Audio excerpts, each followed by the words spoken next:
భారతదేశంలో ఒక విధ్వంసం సృష్టిస్తే హిందూ ముస్లిం అని అడిగి చంపేస్తే అప్పుడు ఆ హిందువులకి ముస్లింలకి మధ్యన తెగ వస్తుంది. ఆ దేశవ్యాప్తంగా ఫ్లేరప్ అయితే తాము కోరుకున్నటువంటి అన్రెస్ట్ ఉంటుంది అని భావించింది పాకిస్తాన్. బట్ హిందువులు ఖండించారు, ప్రతీకారం కోరుకున్నారు. కానీ మూలమైన పాకిస్తాన్ని విధ్వంసం చేయమన్నారు. పాకిస్తాన్కి సంబంధించినటువంటి మూల సూత్రధారులను రేపేయమని అడిగారు. కానీ ఎక్కడున్న తోటి ముస్లింలు ఏదో చేయాలనేనో, తోటి ముస్లింలతో గొడవ పడాలనేనో అనుకోలేదు.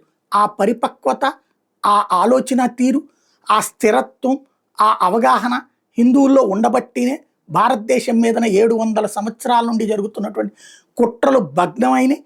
ఆ కుట్రల ట్రాపులలో పడలేదు, ఆ వ్యూహాలలో పడలేదు. ఇప్పుడు కూడా అదే జరిగింది.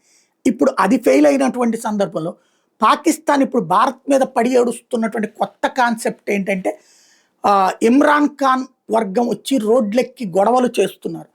ఎందుకయ్యా అంటే ఇమ్రాన్ ఖాన్ని రేప్ చేశాడు ఒక ఆర్మీ అధికారిని. అంటే పాకిస్తాన్లోని ఇమ్రాన్ ఖాన్ అనుకూల వర్గం 40% ఉంది. వాళ్ళని తీవ్రంగా హింసించారు, కేసులు పెట్టారు, అరెస్టులు చేశారు, జైళ్లలో పెట్టారు. అంతమంది నాయకులు పెట్టినా 40% ఓట్లు వేశారు ప్రజలు. అలాంటి వాళ్ళు ఇప్పుడు ఇమ్రాన్ ఖాన్ ఒక ఆర్మీ అధికారి రేప్ చేశాడంటే తిరగబడుతున్నారు. రేపు మాపో ఇది ఫ్లేరప్ అయితే దీన్ని భారత్ కనుక సోర్స్గా వాడుకుంటే తీసుకెళ్ళి ఆర్మీ మీద అక్కడ ప్రజలే వెళ్ళి దాడి చేస్తారు.